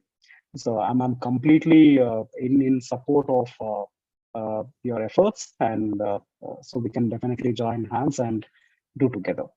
Yeah, I'd be happy to do that. Okay. Yeah. So whenever I come to Indonesia next, I would definitely want to. I've told Dr. Lulu and Mr. Ratno also already. So whenever I make a next visit to Indonesia, I would certainly want to visit your university, interact with your students, interact with your faculty especially. At some point, we will also thinking about a training program. So maybe in the future, we could also think about that and do something together. Yeah. Yeah. Wow, great. Wow. Thank you for Very motivating. for your question, and also Mr. Penna. We have another question from the student. So may I read the question for Mr. Banu from the student? I found in inbox. I'm going to read that. Okay, the question is from Didi Ray. I am sure this is not the real name, but I can see this Didi Ray have a question. Do we need a recommendation to collaborate with other students in other country? That is the question. Please your answer, Mr. Banu. Thank you. So this is completely based on your university rules and regulations. And then what level of student are you? If you're an undergrad student or a master's student, right, then probably you would need a letter from your university, a permission letter from your university, allowing you to collaborate with a researcher somewhere in some other country, right? So you'll have to keep your university informed and take the required approvals before you collaborate, which is the case in our university. So if there is a student of mine who wants to collaborate, right, with some other person, and if I happen to be his mentor, his guide, then I have to know. So I have to give consent. Okay. So it varies from country to country and university to university. But it's as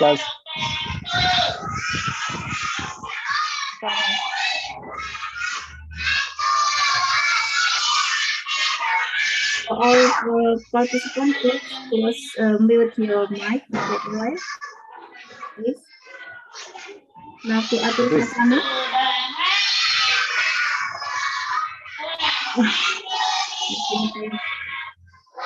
It looks like a school. Some school. Lots of our students also as early childhood. Yes. And okay, Bu Nafiatul, please mute your speaker, please. I mean, mute. Afiat, Bunda, yeah, thank you. Yeah. Thank Okay, you. thank you. Okay. I've done that. Please take your time, Mr. Banu. Yeah. I'm sorry for that. Yeah. So it depends on the country and the university. But I don't think there is a very hard rule that you need permissions to collaborate. Okay, unless you are applying for research grants where a university recognition is must. So in that cases, yes, but it's simply writing together or publishing together. I don't think you need permissions as such, but it's always good to inform, right? If you have a supervisor, if you have a mentor who is supervising your research work, then it's good to inform them that you are also collaborating with some other person, right? And thinking of publishing work together, right? It's a good practice, but it completely depends upon what your university says, what your country says in terms of laws and regulations. Yeah. Okay, thank you so much. Okay, now I will give one more question from student side. Anyone have question? From Mr. Banu or Miss Lulu Eliana also okay? Please raise your hand. Hello? Anyone? There's one question, Arisa, in the group, in the chat. Yeah, still have one question. I will read. This is from Ari Agus Andrianti. Okay, the question is, for the manufacture of the article or journal itself, are the pages free or specified? How many references are there? What about the point in the assessment of making article or journal? Yeah. Thank you. Is this question to me? Yes. Yes. This for Okay. you. Yeah, so most of the journals will have a specific word limit. So they might ask you to write your article within 7,000 words to 10,000 words. So which will come up to 15 to 20 pages. So so you'll have to also take care of the length of your article. Definitely, you cannot submit a 50-page paper for a journal. So it has to be within a publishable range. And most of the journals will also have the limit on number of pages altogether. So in a journal, for that particular issue of publication, there could be 10 articles that could be published. So which means it will be like a 150 to 200 page journal for that issue, right? So they'll have some limitations. Earlier, because these journals were printed, but these are printed in hard copy, then there was strict rule in terms of number of pages, word limit, and length of the articles. There was hard and fast rules, because now it is going to be e-publications, and most of these are going to be accessed online. Although there is not much stricter implementation of the number of pages and word length, but most of the journals will ask you to stick to a word limit of 7,000 to 10,000 words on an average. So this is most of the journals requirement. So you'll have to keep in mind the word length of your article. If it is exceeding beyond 15 to 20 pages, you'll have to make a little bit of edits, redo it, and then submit it with the specified limit. And how many references? It completely depends upon your work, right? And so if you are talking about others' work, so for example, if it is a review of literature that you're doing, if your paper is based on reviewing literature, then in that case, you'll have more references to cite. Okay. So if you're publishing your own work and taking help of other work that is already published, then there will be less number of references. So it depends upon the kind of article you are writing. If it is a purely literature reviewed article, then it's going to have more references. If it is your research work with some kind of references to others' work, then it's going to be less number of references. So it will completely depend upon what kind of work you are publishing. But on an average, any journal would look at least 25 to 30 at the minimum. 25 to 30 references will be a good number of references for any particular article. So think about having 25 to 30 references properly cited. There are several tools that can be helpful now, right? So use these softwares that are there, these programs that are there in terms of citing properly. And yeah, in terms of choosing your journal, like I discussed in my presentation, so you'll have to understand. So basically, you can look at the kind of articles a particular journal has published in the recent past, in the last 2-3 years. Look at the topics of publication. So with that, you will get a sense of where is this journal going to, okay? Who are the readers of this journal, okay? So who will read my article if I publish in this? So you will get some kind of understanding in terms of the journal itself and the kind of publications they are doing, which will help you in deciding what journal you'll have to choose, okay? So my strategy always was to at least identify 3 different journals where I want to publish, okay? So I can have an option A, option B, and option C for my journals, okay? So I submit, for example, if I'm confident about a particular paper that I've written, I have 3 options of journals. So I will send my work to the first journal, which is my top priority. Option A, if I consider it to be the best journal, I will submit it there. So I'll wait for 2 months for their decision. So if they have sent it back with less number of revisions, I'll change, I'll revise it and resubmit it. So if they have several suggestions, several kind of recommendations, then I don't want to waste my time. I go to option B straight away.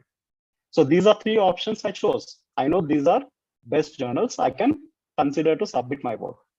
So in terms of making these choices, you have to be quicker.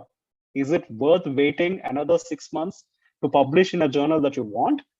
Or is it okay to submit in option B because it is also a good journal? Okay, so a lot of research has to go in the beginning in terms of identifying these 3 journals that are important for you. Okay, after that, it has to be quicker. So you submit. If it gets rejected with some revision, you revise and submit. If it gets rejected with a lot of revisions, you move to another journal. You don't wait and waste your time. Okay, so these things can be helpful, but spend a lot of time in understanding these important journals in your field. Like, for example, for early education and psychology, there are several journals which are relevant. So you will only think about these journals. And in that, you will have top 20, top 30, right? Which are already there based on the ranking metrics. There is already identification of top 30 journals in this field. So now aim for that. So start thinking about publishing in these shortlisted journals. Okay. So such kind of strategy and approach can be helpful. All right. Oh, okay. Okay. Somebody needs translation. Okay. Okay. Thank you. Thank you. Okay. May I add something, Ms. Arista? Yeah. Dr. Banu, we are not allowed, strictly prohibited that we send one article to 3 different journals, right? Yes, but no, we cannot do that at different times. You can, so if you submit in one journal, you will have to wait for the decision, or you have to withdraw. You have to formally withdraw your submission by sending them an email or taking back your paper, and only then you are allowed to submit in a second paper. So at any given point of time, your article must be sent only to one journal. Only to one journal, okay. Yes. Yeah. So you have to wait and withdraw if you require, and then submit in another journal. Yeah. Thank you. All right. Thank you, Doctor. Anything else, Miss Dia? It's enough, right? Okay. Before we conclude, I would like to get the permission from Mr. Banu that I need to recap the point of our meeting today, and I will share to the participant in Bahasa Indonesia. Please. Okay, thank you. Thank you. Jadi ibu-ibu yang sudah ikut meeting pada siang ini. Hari ini kita mendapatkan ilmu, pengetahuan yang sangat-sangat bermanfaat untuk kita, terutama untuk mahasiswa semester akhir ya, yang sudah memulai skripsi atau bahkan yang berniat dan memulai untuk menulis sebuah jurnal internasional dan mempublikasikan seperti itu. Dari dua narasumber hari ini kita mendapatkan begitu banyak tips dan langkah-langkah agar kita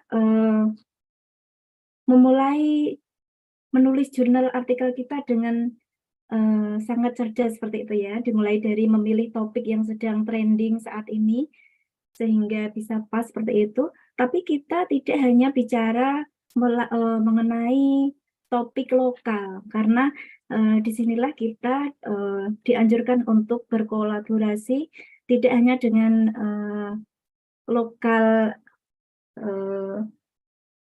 topik, tapi dengan internasional seperti itu ya, secara internasional. Ini memungkinkan kita untuk menjalin kolaborasi, bekerja sama dengan mahasiswa dari luar negeri, dari universitas lain seperti itu, baik nasional ataupun internasional, sehingga kita bisa lebih mengena topiknya tidak melulu lokal, tapi secara internasional bisa diterima seperti itu. Kalau masih ada pertanyaan, silahkan disampaikan. Kalau dirasa cukup ya? Yeah. Okay. So before we conclude, I would like to thank everyone for joining us today for this enriching virtual scientific meeting. Our heartfelt appreciation goes to all the lecture today. All the speaker is so great, and I'm very thankful and grateful for the opportunity given to me for this meeting. For the closing, let's say Alhamdulillahirabbil alamin. Alhamdulillahirabbil alamin. Yes, this make good for all of us. So let me close this meeting. Assalamualaikum warahmatullahi wabarakatuh. Waalaikumsalam. Thank you, Miss. Thank you, everyone. Thank you so much, Dr. Banu. Thank you so much, Miss Avista. Thank you so much. Thank you. Thank you. Lulu and everybody. Thank you, Arista. Thank you, Dr. Kuskin. Yeah. Thank you, Dr. Lulu. Bye. Thank you, Mr. Ratno. Thank you so much. Yeah, thank you so much. Goodbye. Welcome to Indonesia in Ivet University. We are waiting you. Sure. Next Sure. time.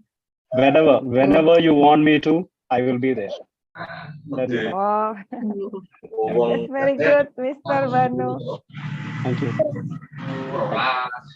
Thank you, Dr. Lulu. It's wonderful meeting you again. Thank you so much. Thank you, Mr. Okay. Bruno. Thank you. Yeah. All of you take care. Thank you so much Take for care. participating. Thank you, everyone. All participants, please fill in the presence on the chat inbox, so you will be able to have certificate for this webinar. Silakan mengisi presensi yang ada di chat ya. Sudah. Oh, sudah, oke.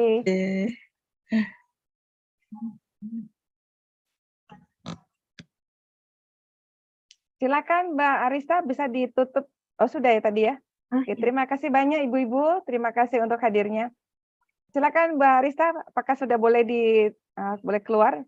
Dan diingatkan lagi untuk presensinya. Silakan buat teman-teman isi presensi. Saya malah belum sudah ini. Saya malah belum isi presensi. Sudah isi, tapi untuk sertifikat nggak keluar namanya. Dicoba lagi, Bu. J.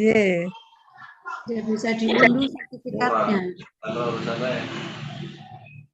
Kita ngikuti. Coba isi lagi. Tayangan Presensi hanya satu kali bisanya. Unit grup manager.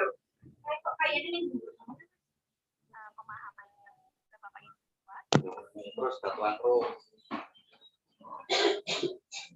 Bisa, Assalamualaikum. Bunda sudah. Sudah ya, bunda-bunda semua. Nggih.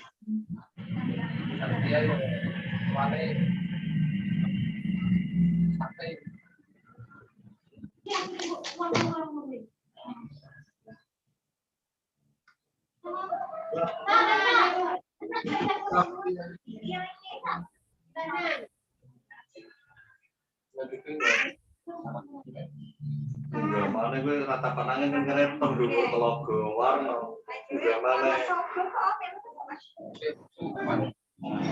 kunir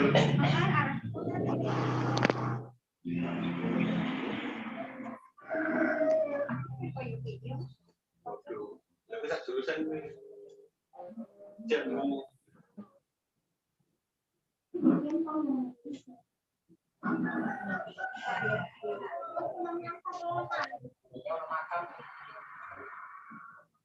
Mas, naikin 0 apa 8?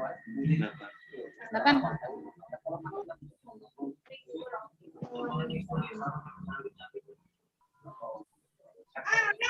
Kayaknya teman-teman masih banyak yang Alhamdulillah sudah bisa sertifikat diunduh. Terima kasih. Sekali lagi ya.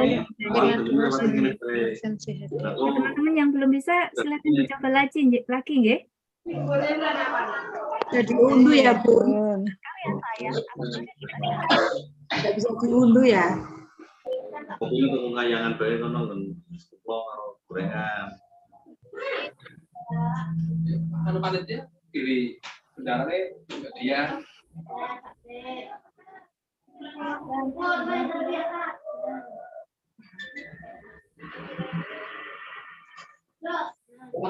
Enggak, Ova.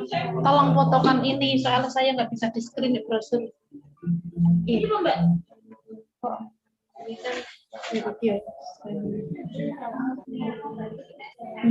Terus Silakan mengisi presensi ya Bunda semuanya. Terima kasih untuk hadirnya. Mudah-mudahan kita ketemu lagi di event yang lebih keren lagi ya. Oke, Bunda. Terima kasih kesempatannya.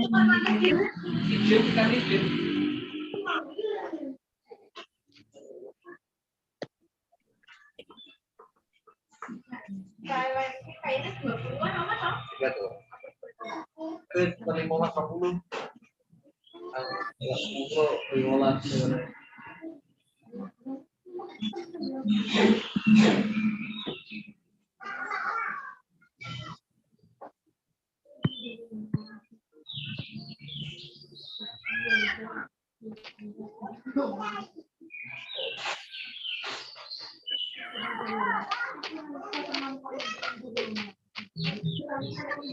Mohon izin live. Assalamualaikum. Terima kasih. Arista. Terima kasih Bunda, terima kasih Bunda semua. saya juga izin live nggih, matur suwun. Nggih, silakan. Ketemu di webinar yang lebih. Bunda Arista, alhamdulillah sertifikat sudah terunduh. Yang bisa silahkan dicoba lagi, nggih. Saya juga masih mencoba soalnya, saya juga belum.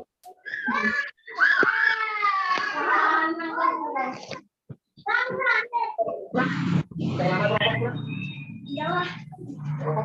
Ya enggak Bapak.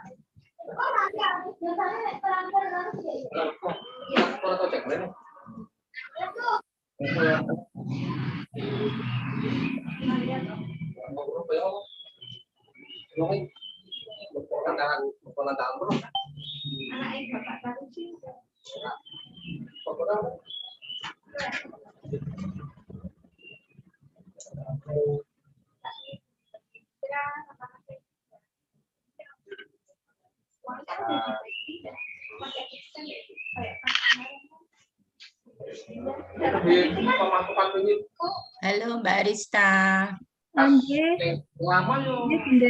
Apa kabar? Cantik banget sekarang. Alhamdulillah, kabar baik. Masih di Cina, Mbak? Saya di Jakarta, Ibu, sekarang. Di mana? Di Jakarta liburan musim panas, Bu. Jadi pulang ke Indonesia, ya. Oh iya, sip. Sukses selalu ya. Amin. Ibu sehat selalu, Ibu. Amin, doanya Mbak Arista. Terima kasih sudah bergabung, Bu, di webinar ini. Iya.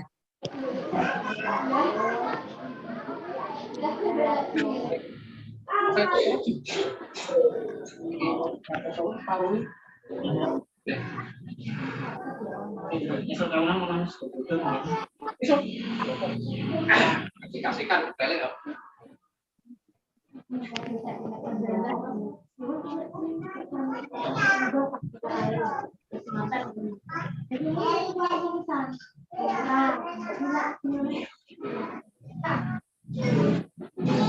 Waalaikumsalam. Santai nih. Hah? Mau nggak pakai santai nih.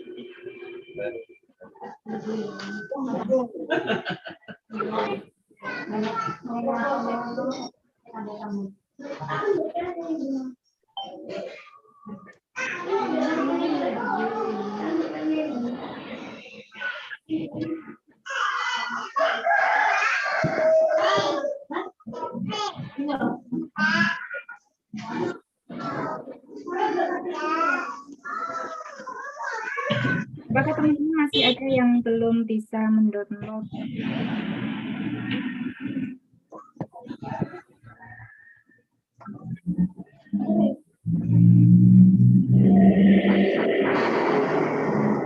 Dicoba lagi, J, yang belum bisa.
Download aja.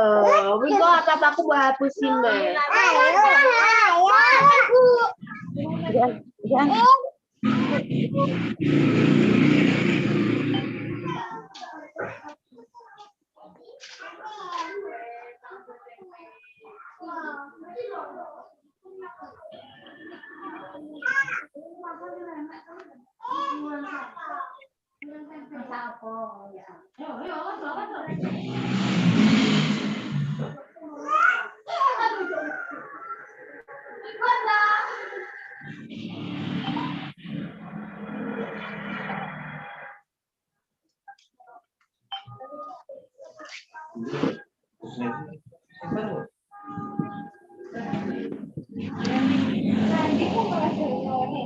Apa nih? Nanti nih.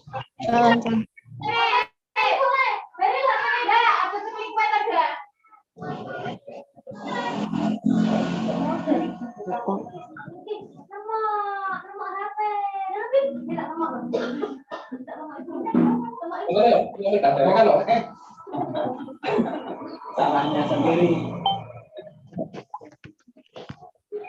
Kemudian tapi biasa foto-foto batal saya buka di Dubai, kamu dontalan menggambar di situ.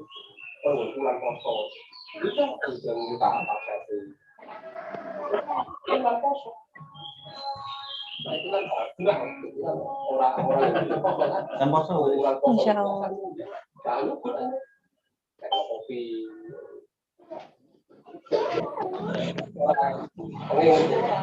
Orang itu anak bisa betul ini malah takaran.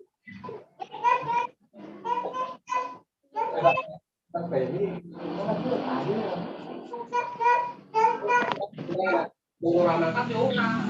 Nah, iki kok besting kok pakai aduh nomor saya pasti. Enggak. Mana jadwal kita di luar mana? Mana?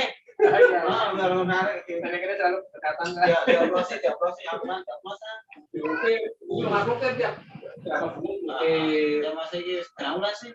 Tamulan karena ya rame ya. Rame kan.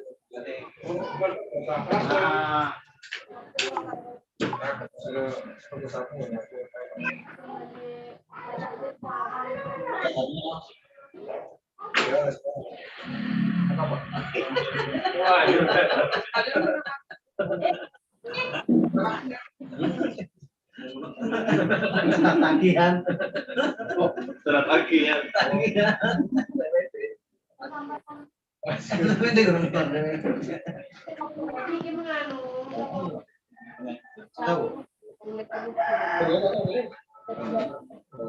Tapi betul-betul kita orang aktif.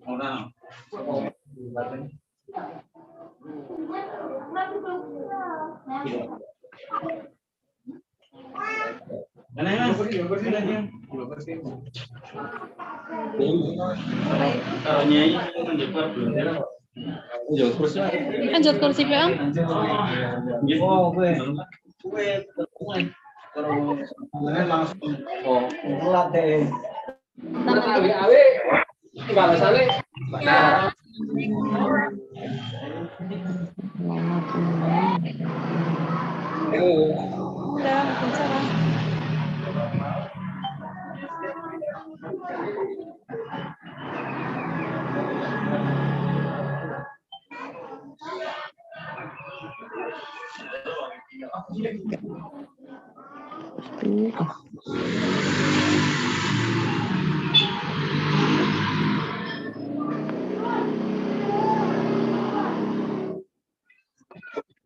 Dikit lagi.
Kenapa leh? Apa?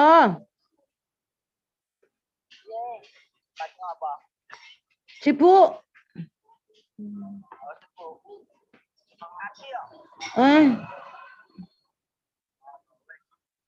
Saya aku udah sibuk.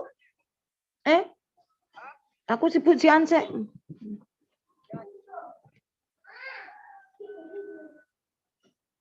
Kode ini 2624 624 terus apa gue.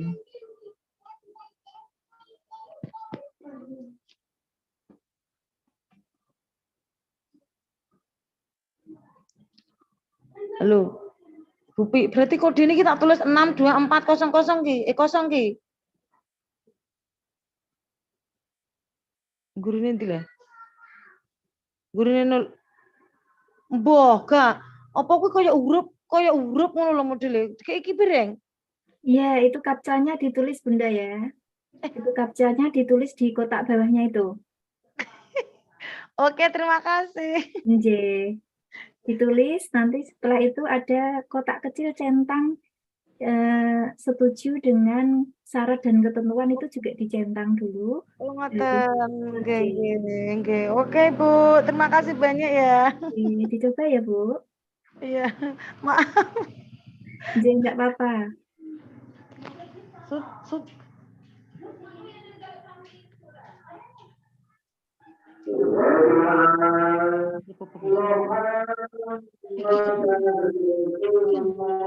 Bunda Arista.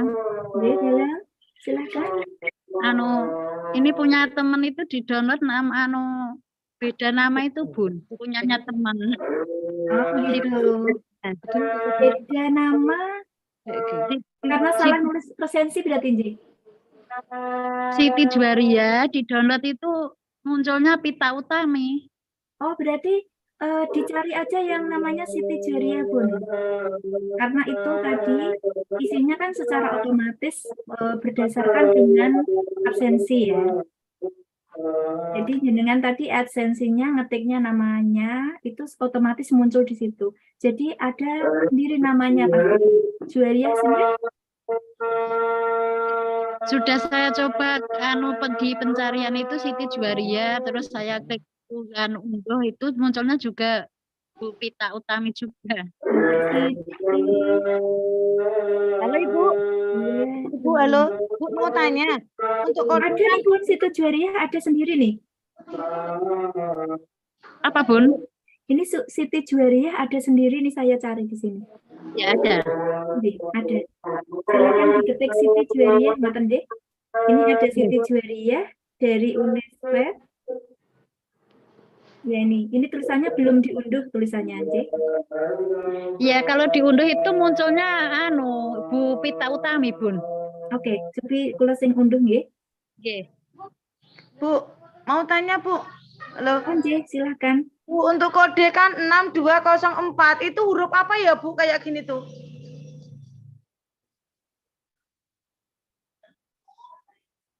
Halo? Bisa dilihatkan di layar enggak, Bu?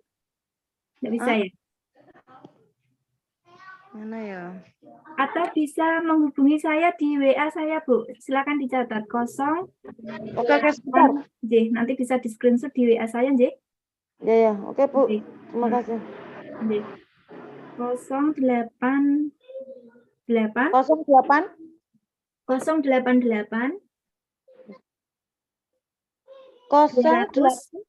207 08 207 2007 J 2007 69 4381 4381. Nggih. Bu dikulas lagi 082 088 Iya. Oke. 088 088 200 ya 769 4381. Nggih, leres. Oke, terima kasih, Bu. Oke. Sami-sami. Bentar.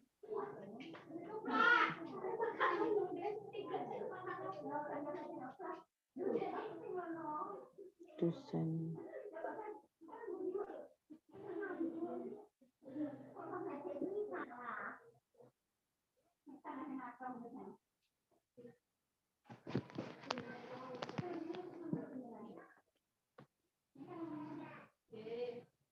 Oh iya, untuk yang Mbak siapa tadi Siti Juwaria, J. Saya buka kok Sri Utami, J.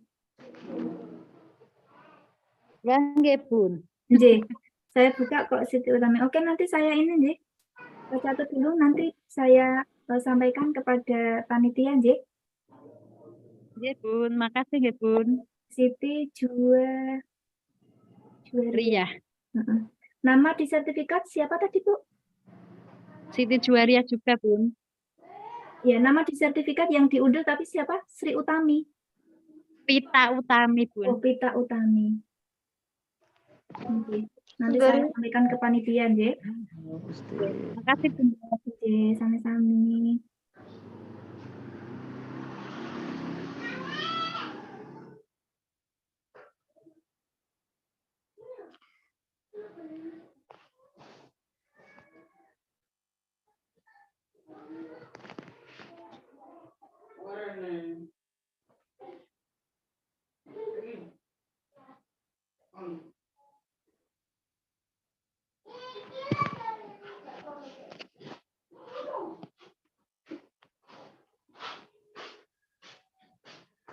Seluruh pokok saya setuju syarat dan ketentuan.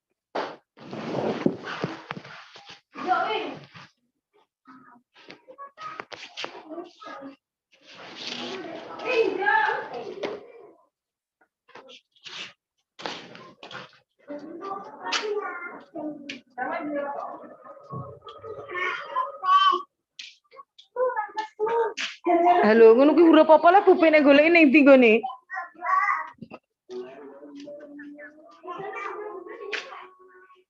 Heh?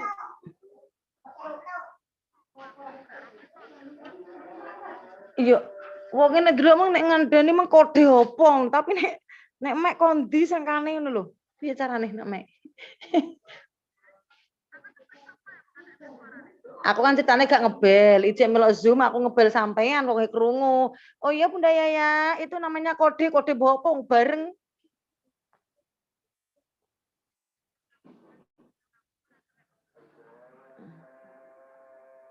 Jajal ngamuk kosong ngono mosok. Iya tak jajal.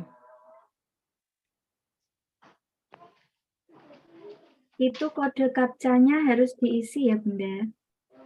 Itu namanya kode kaca ya, Bu? J. Ya Allah. Itu namanya kode captcha. Oke, makasih, Bu. Di kotak bawahnya itu harus diketik sesuai angka-angka yang di kotak captcha tersebut, Bunda. Diketik persis sama. Kalau angka ya angka, kalau huruf ya huruf, seperti itu. Ya ini kan angkanya kan 6240. Lah terus kode kaca ini loh maksudnya.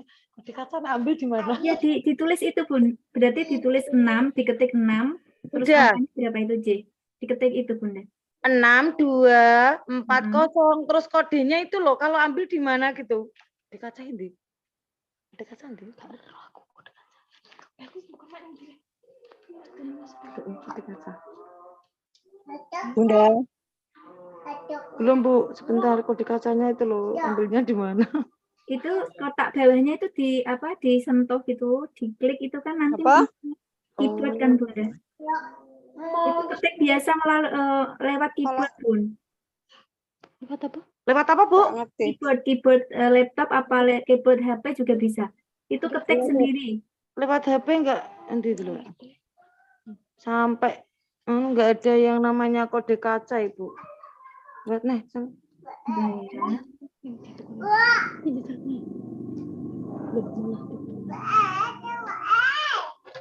iki lho gambare ngono kuwi, gambare kaya apa ngono lho.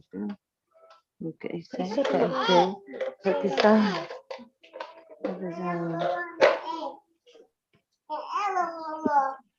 Nah, punten Bu, itu kan apa huruf, terus di bawahnya kan ada kota, jenengan tulis seperti itu yang ada angka apa huruf itu, Bun. Ya, jadi itu kan ada apa? Bentar, apa saya share screen ya? Ya, Bu. J, izin J. Bentar.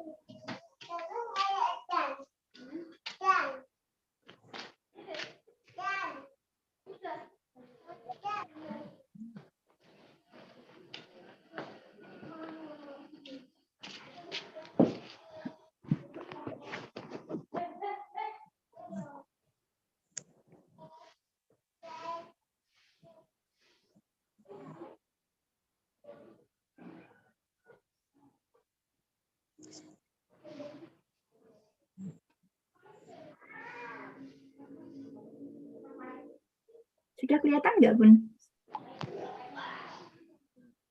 Belum ya? Sebentar. Sudah kelihatan.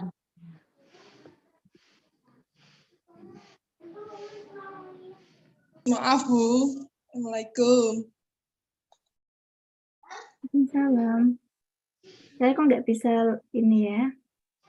Atas nama akhlak Unisa kok di sertifikat nggak muncul ya Bu? Oh iya, nanti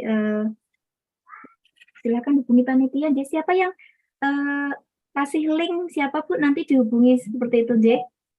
Yang share link ke jenengan. Yang nge-share link ke saya nanti menghubungi itu ya? J. Oh iya Bu, terima kasih. J. Ya nanti disampaikan ke panitia. Ya, makasih Bu. Oke, sama-sama.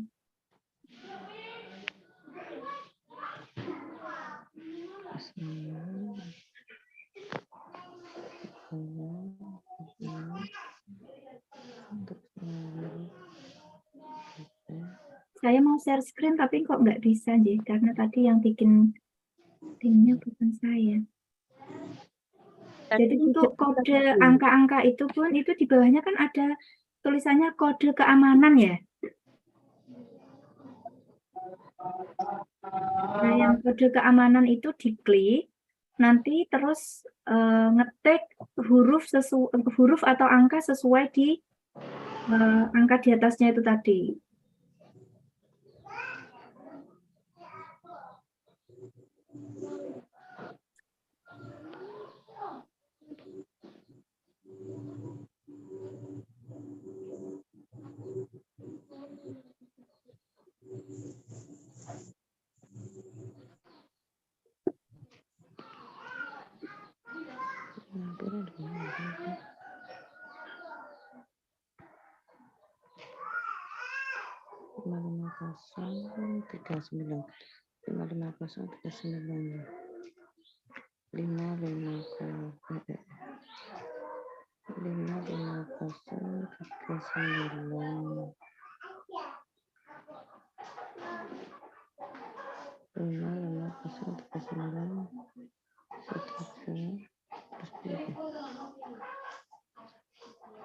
Presentasi hadir kembali.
Presentasi hadir kembali.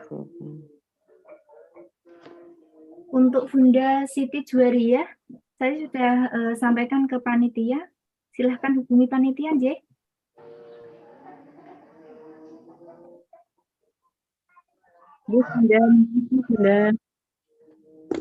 Silakan menghubungi orang yang memberikan link dan nanti biar disampaikan ke panitia. Seperti itu. Terima kasih. Oke, sama-sama.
Assalamualaikum. Juga kata ini enggak sudah jengkel. Itu berkata gitu, tapi dulu saya itu kayak mau sedih. Ini kan ini tak bukan deh.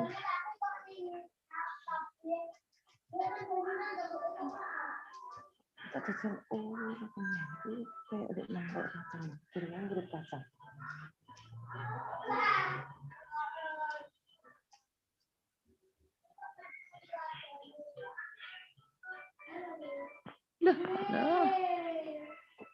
Oh, kon jajal ora dijajal. Kok tak jajal yo. Aja te yo kena ngono kok tak jajal. Tak jajali ora kenekno nek.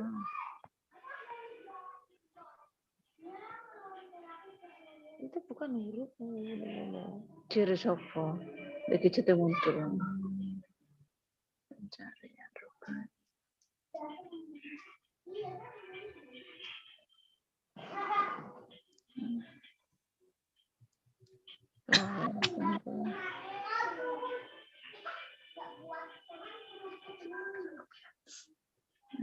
Ki sama jenenge ketok iki. Ndek. Lah rombok pateni. Ora jajal wis kena iki lho, wis iso. Grup mana wis lah ning kene.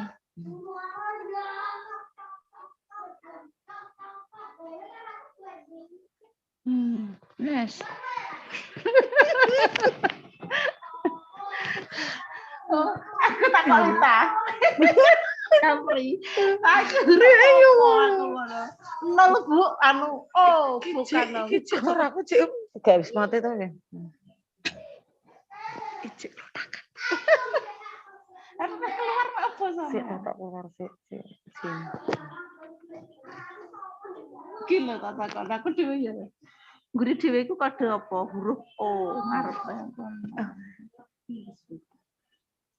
lha wong ngono kuwi dijajal to, cutak-cutak ngamuk ngono. Lha kok udah ilang kabeh wediku kan ngono. Kok balik kene.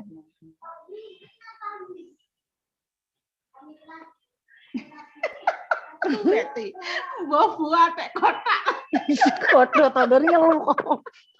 Pendakku yo ngono. Lah mongke krungu apa, Bek? Oh, krungu. Itu namanya kode kaca, Mbak Yaya, Mbak Rukaya, ngono-ngono. Mekaran. Huruf O ya. Jadi kode kaca ngono. Jadi ternyata huruf O. Lah, Bu Betty makanya kena tahu wis. Wes. Lah gak tak takokno nggonmu lah. Aku ning grup tak takokno. Lupa yo ora roh, gak paham Bupi. Sampai ngomongi malah tempat. Lah wong ngene ya modele iki sing pisanan mang lho. Lah gak Terus dibales-bales aku ngelehne to yo, aku ngalehne. Malah kok yo metu ngene. Tak peteni lho tengah yo metu ngono lu jajal gak ngeluh le bathuk. Ngomong kan angka ta paling. Iya. Heeh. Nggo. Aku penasaran takok sapa, takok lu tak dibales-bales. Lek dibalesin 3.000 ya. Gusti, sampai ngeluh dasku. Ya Allah, sampai ngeluh sirahku. Sampai ngeluh nek gak nenggone adugane. Oh, atake kotak. Mbah ya Bu. Oh, atik kotak lah. Jadi ya kaya oh tapi kok kotak. Dari oh ya gak oleh kok karo wonge, menak krungu leh. Itu namanya bukan oh Mbak, wis sampeyan keluar toh? Ini huruf O ya Bu. Ini namanya bukan huruf O Mbak Yaya. Itu huruf kaca mending ngono. Terus takon gak adik. Sundelok terus golekno kaca iki piye lah sun aku ngono.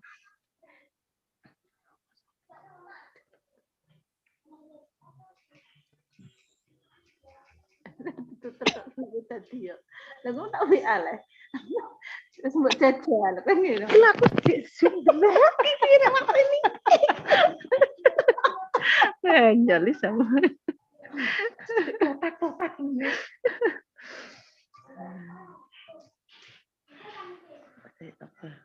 Iku kuwi kabeh ngono kuwi jajal. Padha nggon piye ngono. Ngono kabeh sing iki lho malah srakene ku popo iki gak ngono rasakno. Oh ya Allah. Yo do jumum lo cek masuk.